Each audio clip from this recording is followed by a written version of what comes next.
Hi குட்டீஸ், வணக்கம். இன்றைக்கி நம்ம பார்க்க போகிற தெனாலிராமன் கதை. ஒரு அரசகுருவும் தெனாலிராமனும் எப்போவுமே போட்டி போட்டுகிட்டே இருப்பாங்க. அரசகுருவுக்கு எப்போவுமே தெனாலிராமன் மேலே ஒரு காழ்ப்புணர்ச்சி இருந்துகிட்டே இருந்தது. இது தெனாலிராமன் மனசில் இது ஒரு பெரிய காயமாகவே ஆயிடுச்சு. இது எப்படியாவது சரி செய்யணும், குரு திருந்தணும், அவருக்கு சரியான தண்டனை வாங்கி தரணும் அப்படின்னு சொல்லி அவன் முடிவு பண்ணிட்டான். அப்போ ஒரு நாள் அவன் வெளியில் டெய்லியும் நடைப்பயிற்சி மேற்கொள்வான். அப்போ ஒரு மரத்தில் போய் ஒரு ஆற்றங்கரை ஓரமாக இருக்கிற மரத்து மேலே ஏறும்போது பார்க்கும்போது அரசகுரு ஆத்தோரத்தில் இருக்கிற ஆற்றுல அழகாக நீந்திக்கிட்டே இருந்தார். ரொம்ப சந்தோஷமாக நீந்திகிட்டே இருந்தார். ஆனால் அது லேடிஸ் ஒரு இளம் பெண்கள் மட்டும் குளிக்கிற ஒரு இடம். அந்த இடத்துல அரசகுரு நீந்தக்கூடாது இல்லையா? இந்த இடத்துல இவர் நீந்துறாரு. அதோட நம்ம மேலே எப்போ பார்த்தாலும் பழி போட்டுக்கிட்டே இருக்காரு. இவருக்கு இன்றைக்கி பாடம் கற்பிச்சோன்னு அவர் எல்லா ட்ரெஸ்ஸும் கழட்டி வச்சுட்டு நீந்திட்டு இருந்ததுனால அந்த ட்ரெஸ் எல்லாம் எடுத்து ஒளி வச்சுட்டான். அரசகுரு துணியை காணாமல் ரொம்ப திகைச்சு போனார். உடனே இவன் என்ன பண்ணான், இப்போ மேலே மரத்துலேருந்து சிரிச்சிட்டு, அரசகுருவே, நீங்கள் இந்த மாதிரி பெண்கள் குளிக்கிற இடத்துல நீங்கள் நீந்தலாமா? இது தப்பு இல்லையா அப்படின்னு கேட்டோன்னா, ஆமாம் தப்பு தான் சொன்னார். அதே மாதிரி நீங்கள் எப்போவுமே என்னை ஒரு மாதிரி என்னை பள்ளி போட்டுக்கிட்டு என்னை ஏதாவது சொல்லிகிட்டே இருக்கீங்க.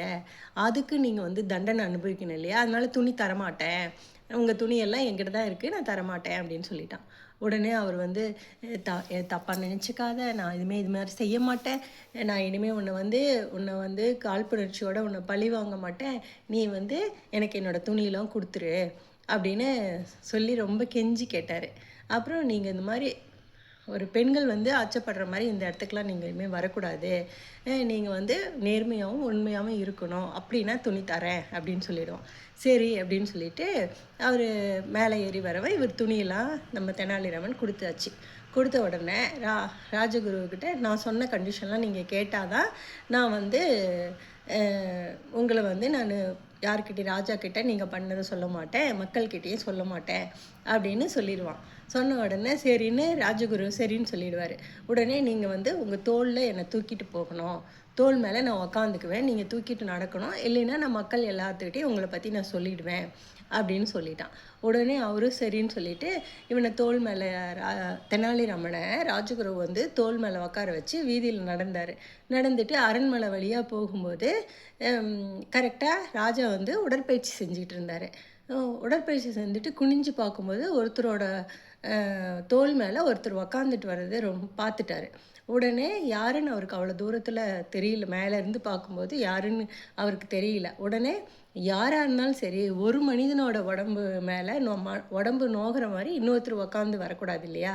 அதனால அது தப்பு. யாராக இருந்தாலும் மேலே தோல் மேலே உக்காந்துட்டு வரவனை நல்லா அடி இழுத்து கூட்டிகிட்டு வாங்க அப்படின்னு வீரர்களை கூப்பிட்டு சொல்லிடுவார். இப்போ ராஜா தன்னை பார்த்ததை தெனாலிராமன் பார்த்துட்டான். பார்த்த உடனே கீழே இறங்கிட்டு, ராஜகுரு என்னை இறக்கி விடுங்க அப்படின்னு சொல்லி கீழே இறங்கிட்டு, உங்களை அச்சுச்சோ நான் தெரியாமல் தப்பு பண்ணிட்டேன், நீங்கள் நான் இன்னும் 7 வருஷம் உங்களை இப்படி தான் நான் தூக்கி சுமக்கணும், இனிமேல் நான் இந்த மாதிரி தப்பு செய்ய மாட்டேன், என்ன இருந்தாலும் நீங்கள் பெரியவங்க, நான் உங்களை தோல் மேலே தூக்கிட்டு நடக்கிறேன், நீங்கள் என் தோல் மேலே ஏறிக்கிங்கன்னு சொல்லிவிட்டு அவரை தோல் மேலே உட்கார வச்சு நடக்க ஆரம்பித்தான். உடனே கீழே இறங்கி வந்த வீரர்கள் ராஜகுருன்னு பார்க்காம யாராக இருந்தாலும் தோல் மேலே உக்காந்துட்டு வரவங்கள ராஜா அடி இழுக்க சொன்னார் இல்லையா அப்படின்னு சொல்லி நல்லா அடி இழுத்துருவாங்க. ராஜகுரு கூட்டிகிட்டு போவாங்க. கூப்பிட்டோன்னே ராஜா கிட்ட ராஜகுரு சொல்லுவார், இல்லை தெனாலிராமன் தான் இப்படி பண்ணுனான் அப்படின்னு சொல்லுவார். சொன்னாலும் ராஜா எப்படி இருந்தாலும் தெனாலிராமன் ஏதோ புத்திசாலித்தனமாக தான் ஏதோ பண்ணியிருக்கான், அதனால் ஏதோ ஒரு தப்பு இவர் பண்ணியிருக்காரு, அதனால தான் அவன் இப்படி பழி வாங்கியிருக்கான்னு புரிஞ்சுட்டு ஒன்றும் சொல்லாமல் விட்டுருவார். ஆனால் யாராக இருந்தாலும் எவ்வளோ பெரிய பதவியில் இருந்தாலும் தப்பு செய்யக்கூடாது இல்லையா? அதை தான் தெனாலிராமன் உணர்த்தினான். ஓகே குட்டீஸ், பை. அடுத்த கதையில் பார்ப்போம். பை.